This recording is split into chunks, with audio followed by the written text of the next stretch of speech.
Bonjour et bienvenue à Atmosphère Divine. Atmosphère Divine, ce sont des moments d'enseignement et de méditation sur la parole de Dieu. Aujourd'hui, nous allons méditer sur le thème « Quand est-ce que vous êtes né de nouveau ?» Êtes-vous né de nouveau lorsque vous confessez Jésus-Christ comme Seigneur et Sauveur?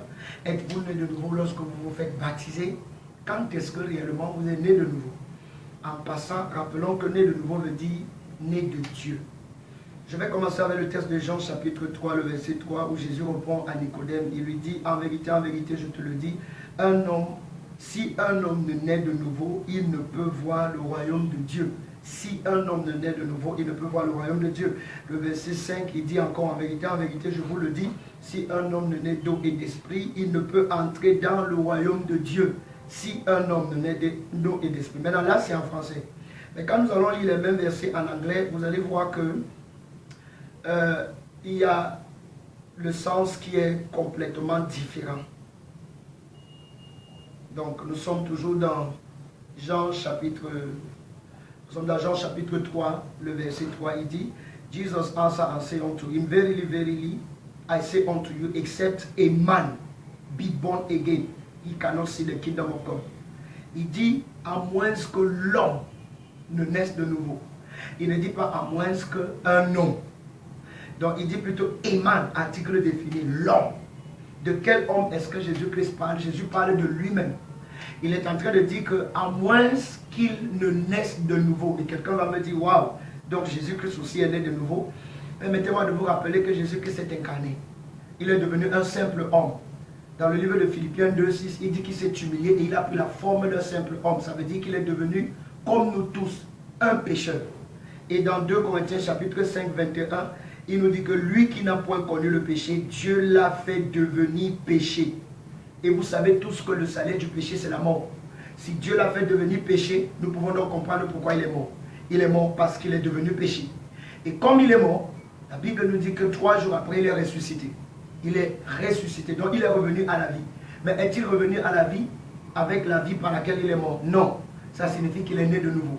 Il est devenu une nouvelle créature.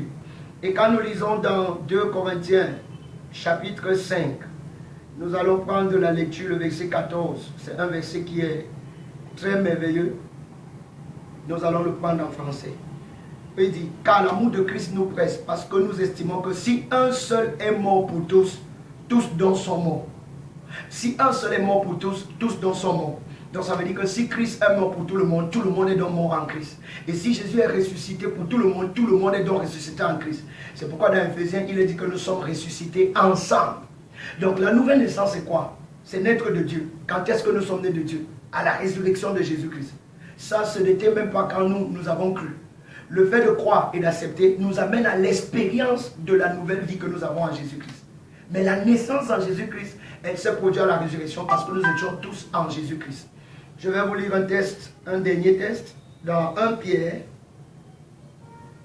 chapitre 1, le verset 3.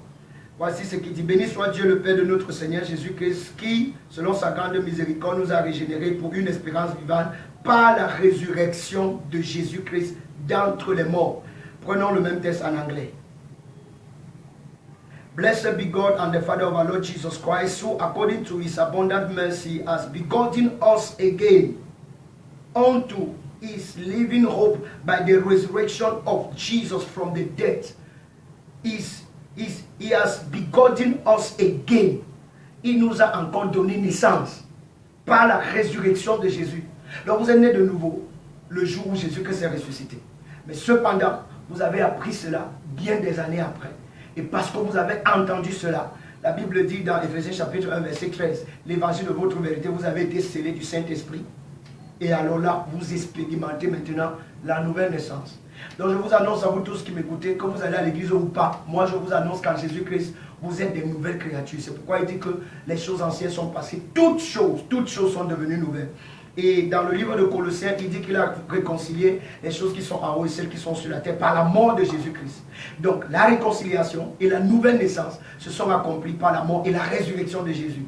Nous sommes morts en tant qu'Adam quand Jésus-Christ est mort, mais nous sommes nés en tant que Christ quand Jésus est ressuscité. Voilà où tu es devenu une nouvelle créature. Sache que tu es béni pour être une bénédiction.